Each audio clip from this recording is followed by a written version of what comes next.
બાફેલા અડદ છે અને આરે થોડાક રાજમા પણ નાખવાના.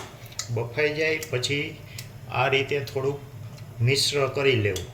આ દાલ મખની બનાવવા માટે આપણે ઘી ગરમ કરવા મૂક્યું છે. હવે આમાં હું તમને બાફવાની કોઈ સિસ્ટમ શીખવાડતો નથી, બધાને બાફતા આવડતું જ હોય. ઘીની સાથે થોડું માખણ નાખવાનું છે, કારણ કે આ દાલ મખની છે એટલે એમાં માખણ તો જોઈએ જ, અને એનેથી જ સાચો ટેસ્ટ આવે છે.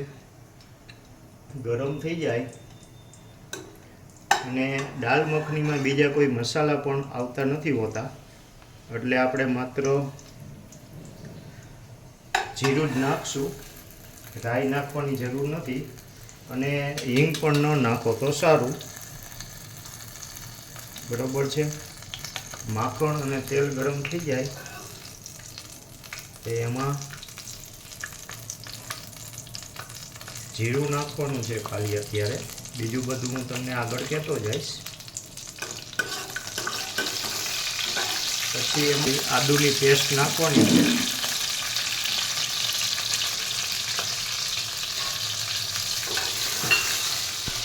ત્યાર પછી ટમેટાની પેસ્ટ નાખવાની છે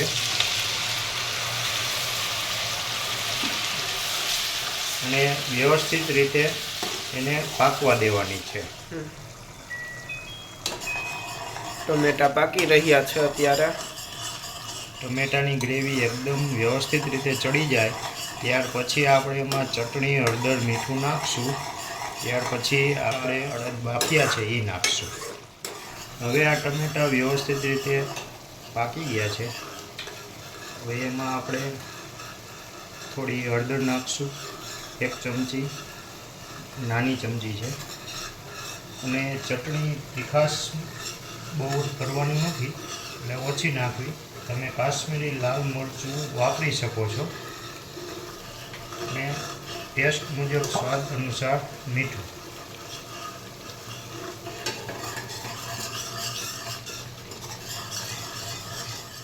થોડું 1 ચમચી નાની ધાણા જીરું હવે આપણે નાખશું.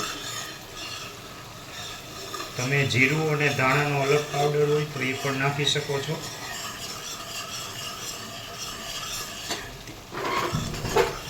ત્યાર પછી આપણે જે બાફેલા અડદ છે એ નાખશું.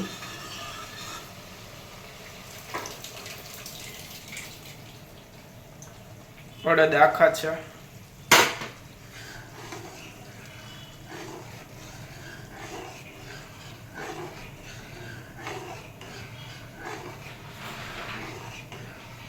બરોબર રીતે મિક્સ કરશું. હવે થોડું પાણી નાખશું.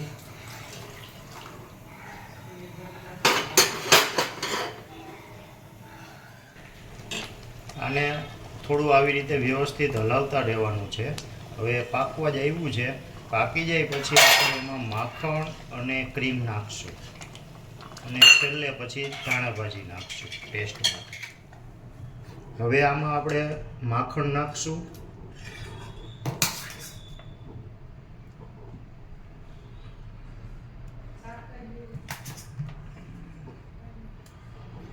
અને ક્રીમ નાખશું.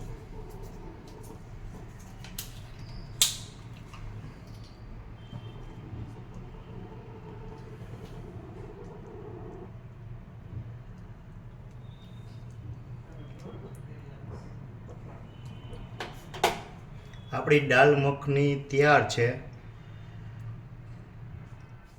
હવે આપણે આમાં કોથમીર નાખશું થોડી, અને તમે આને પરોઠા સાથે, નાન સાથે ખાઈ શકો છો. તમારો જેવો ટેસ્ટ. સ્મેલ એકદમ સરસ આવી રહી છે. તો તૈયાર છે આપણી દાલ મખની. તમે બધા એકવાર બનાવશો એટલે વારંવાર બનાવશો, એટલું સરસ સ્મેલ આવી રહી છે.